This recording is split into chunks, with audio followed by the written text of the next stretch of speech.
Welcome to the Week 8 Bold Projections for Player Profiler. I'm Bradley Stalder at FF Stalder, and I'm here to bring you the boldest projections for Player Profiler that we got for Week 8. But before we get into Week 8, I want to recap Week 7.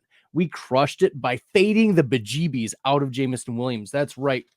Jameson Williams was our wide receiver 31. He was expert consensus 24.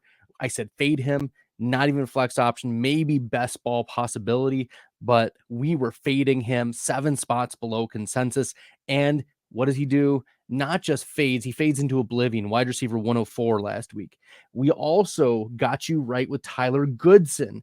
Tyler Goodson was expert consensus running back 43, told you that he had a chance to fall in the end zone and that he was getting more volume. And that's what happened. He got more volume with Jonathan Taylor out in Week 7, and he fell in the end zone because the Colts were giving him red zone work. So we crushed it for you. That's right. We're here to bring you Week 8's boldest projections. The first is the wide receiver rookie, Ricky Pearsall. The expert consensus has Ricky Pearsall at wide receiver 52. And that's about where he finished in week number 7, where he played 76% of snaps, ran 97% of the routes, and finished with 5.1 fantasy points, wide receiver 57. Fine. But here's the thing. Kittle dealing with an injury. He probably plays, but Brandon Ayuk out, torn ACL. You also have Deebo Samuel dealing with pneumonia. And Ricky Pearsall had an 18% target share. He had 5 targets in Week 7 game. We expect that role to continue to increase. This is what we expect from first-round wide receivers. So plug and play, 18% target share gets us to wide receiver 38 in our projections. He is now a fringe flex play, not just a deep league consideration. No, we want some Ricky Pearsall for week number 8. So fire up Ricky Pearsall as a flex consideration. We are much higher, 14 spots higher than the consensus on Ricky Pearsall. You should also be higher on Ricky Pearsall. The next player is another rookie. We're here taking bold stances on the rookies, and that's rookie wide receiver Marvin Harrison Jr. Marvin Harrison Jr. has had his ups and downs. He's been boom bust this season. Wide receiver 24 in expert consensus. We are fading Marvin Harrison Jr., a very, very difficult matchup cornerback wise in Miami. And we look at what Marvin Harrison has done this season. Only a 22% target share, only a 23.6% target rate. Things just have not clicked on full cylinders for Marvin Harrison. We need to be considering him less than a wide receiver 2 and more like a, if you need him, flex consideration. He's closer to Ricky Pearsall than we want to admit for week number 8. That's how low Marvin Harrison has fallen. Looking at his game logs, he had the same amount of fantasy points in week number 7 as Ricky Pearsall, 5.1, with just one more target than Ricky Pearsall. So Marvin Harrison, we need to be fading him, and we can find bigger boom options for our flex position than Marvin Harrison. So do not consider him a safe wide receiver 2.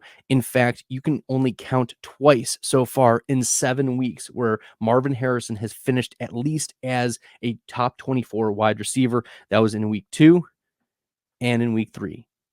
So only 2 weeks out of 7, not a good rate for getting Marvin Harrison in there. We are fading Marvin Harrison for week number 8. The last one, this is the first of the season. We haven't done a bold projection yet for tight ends, but here we go. Bold projection, Sam Laporta.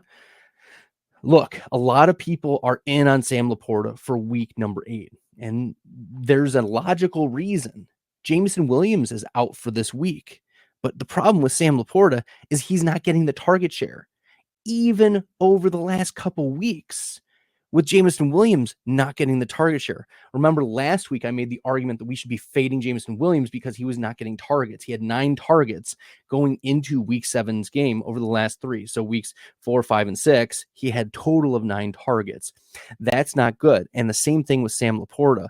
Laporta, 4, 1, and 2 targets over the last 3 weeks. So even if you give Jameson Williams' target share to Sam Laporta, like straight, like rough math, that's not going to work out. Sam Laporta, tight end 17 in our projections. We are low on Sam Laporta. Of course, anything can happen with a touchdown, but Laporta has finished as a top 10 tight end just twice this season, just twice in 6 games. So 33% rate. The touchdown, if he gets it, probably gets him into the top 12, but the lack of red zone usage, the lack of target share, it's just not looked good for Laporta so far. And the Jameson Williams suspension is not going to lead us to fantasy goodness in the way that many people will be talking him up. So I think it's more Tim Patrick, Khalif Raymond who get the Jameson Williams target shares. I think Sam Laporta still is stuck in this purgatory where we need to see consistent breakthrough before he becomes a regular season starter. Like you're starting a Tucker Kraft over Sam Laporta. You're starting a Hunter Henry over Sam Laporta, as disgusting as that sounds. So if you like the content, find this helpful, make sure you smash the subscribe button here at Player Profiler. Make sure you follow me on Twitter at FFStalder. Until next time, everyone, good luck in the fantasy football.